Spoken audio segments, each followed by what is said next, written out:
Number 4 is Fear and Trembling by Soren Kierkegaard from the 19th century. So Kierkegaard was a Danish philosopher who lived most of his life in Copenhagen. Kierkegaard is sometimes seen as the first modern existentialist. There's no certainty for Kierkegaard, and reason does not provide a sort of guaranteed path towards truth or meaning. Reason for Kierkegaard is one human faculty among others, and importantly, when it comes to freedom and choice and to the self-definition of the human individual, for Kierkegaard, reason really comes up short. Kierkegaard was a pious, though idiosyncratic Protestant. He was a critic of organized religion and of the church in Copenhagen and in other places, the institutionalized church. Kierkegaard gives us in this text the example of Abraham and Isaac from the Old Testament or the Bible, the Torah, whereby Abraham is asked by God to sacrifice his son,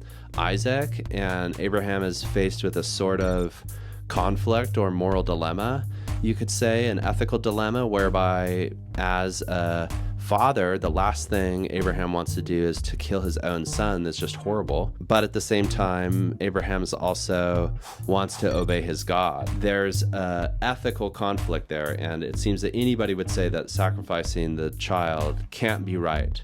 It can't be right that God would ask you to sacrifice your own child. That just seems like that would make God immoral.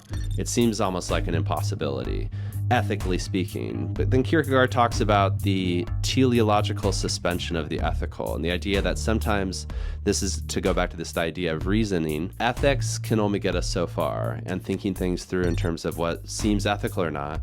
Because usually what Kierkegaard means by that is really what seems reasonable or not. This is ethics in a post-Kantian sense, whereby you can think it through, and it's clear that there is what seems to be, for an irrational person, a right thing to do.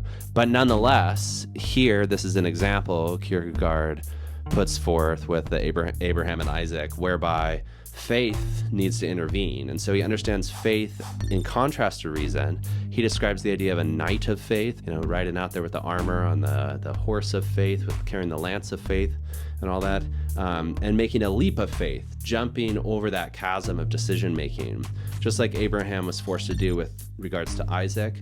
But for Kierkegaard, that's a chasm that we're all asked and really forced existentially, whether we like it or not. That's the existence that we have.